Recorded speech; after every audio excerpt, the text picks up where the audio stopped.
Hello everyone. Adi kita ya na sa Kanda Madeira. Morning, morning, morning. Shout out. So maglapok-lapok kita. Kaysa kung bisure lapok, kung kita mugawas ng balay. Tungod kita maglapok-lapok. Welcome. Pakita ko nganit amon view guys. Ngani nangan he may daan na hinog na tera humay adto nga to inani na adto nagbalin sing karabaw.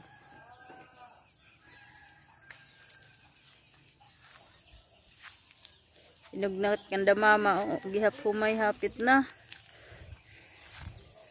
Almost harvest na Balilit ni Ramama. Thank you sa grasya, hinog na gyud. Thank you sa panahon na sirak na. Ton. Mga yellowish na mga rice din sa palibot to. Harvest time na. Atoin aniho na Atoin aniho na Ton.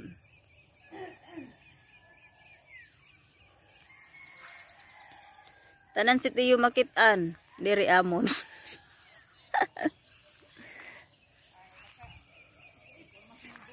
Ading kan mama mga gulay. May da okra. Tuno may da na okra action na pan munga ito. Nagtanam ako din ni sunflower. Waray nakita.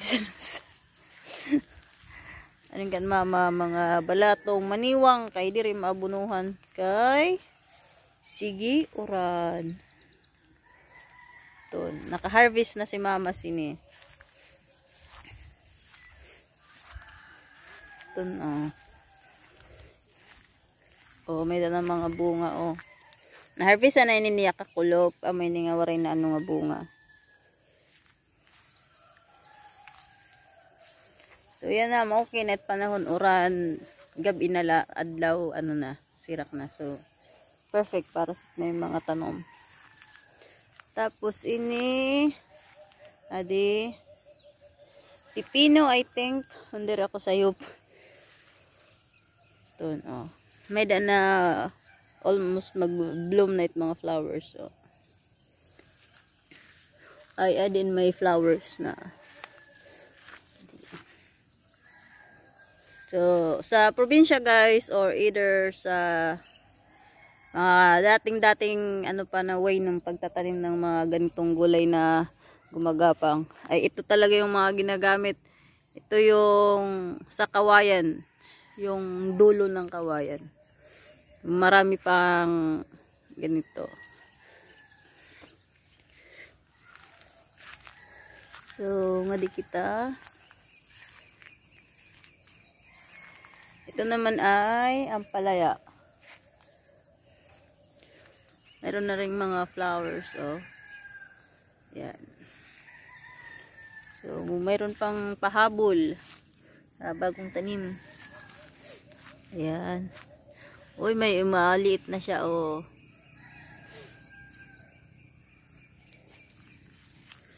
Ayan. Para to sa may mga green hand ba tawag doon? Yung magaling magtanim, nabubuhayan ng tanim. Ako kasi hanggang kain lang ang alam ko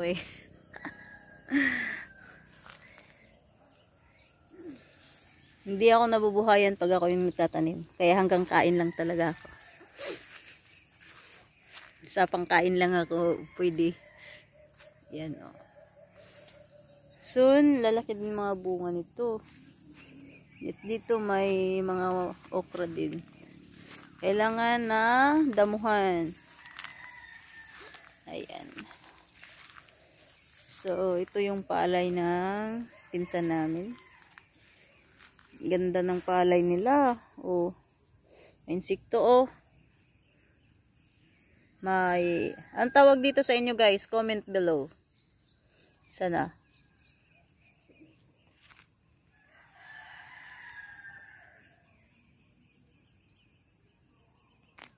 Ayan, ayan. Makita. Ito guys, oh, ito. Ayan, ayan. Ayan. Comment below ano tawag dyan. Oh, ito kasi mas klaro. Ayan. Dito sa amin ay tinatawag yan na piyangaw. Yan yung mabaho pag naipit mo or something kahit madampi lang.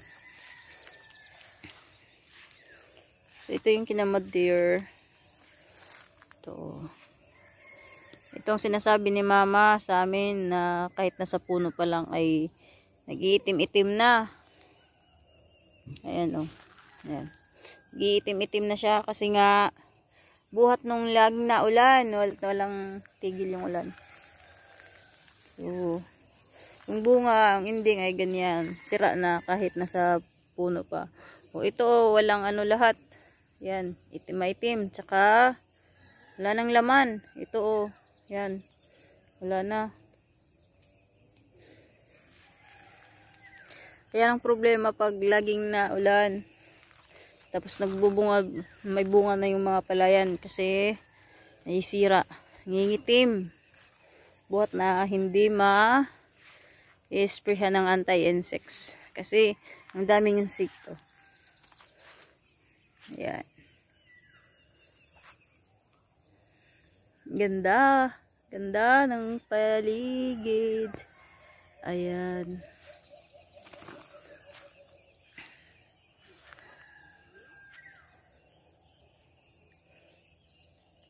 Actually, marami tong tanim si mama dito eh. O, tingnan mo ito. May mga luya oh. Kailangan lang damuhan talaga. Kasi nga natatabunan ng damo. So, madadamuhan na to kasi umaaraw na. Dati kasi hindi. Mahirap magdamo pag malakas ang ulan. Maulan kasi ang resulta ay maputik. Yan o, may mga luya din.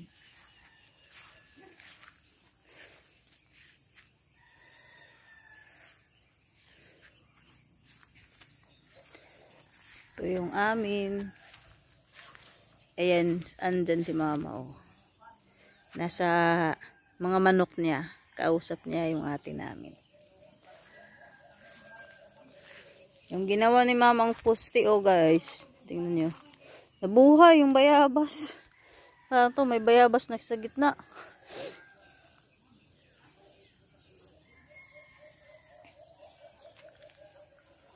Dito ako nagtanim ng sunflower nun. Hindi nabuhay. Ano bang tips paano mabuhay yung sunflower? Gusto ko yung tingnan natin. Dami din palang okra dito. Oh. Hanggang dito. Yan ang aming dog. Dog nila mamaya. Papakita natin tong palay na to guys. Ito ay ha-harvestin na today. Ang gamit pala dito sa amin na sa pag-harvest ay yung iba ay mano-manong inaani gamit yung tracer sa paglilinis. At saka yung iba naman ay harvester na. Dito sa amin di mapasok ng harvester. Kasi kailangan pa tumawid ng ilog. So ito yung ha-harvestin na ata today. Pero parang alanganin pa naman ah. May mga green pa oh. Yan. O tingnan mo kahit saan ako napunta. May mga insects. Yan. So, ang ganda ah. Ang ganda ng palay. Ayan. Sila Manoy pala yan eh. Habang nagpapakain ng kalabaw, may kasamang marites. Yun talaga ang life. Sinong relate dyan? Kunwari naglilinis. So, that's enough for today. Bye muna guys. Kasi ako na yung magkasikaso at pauwi na din. At aalis na yung mga bata para pumasok. Nakikisabay lang naman ako. Bye guys.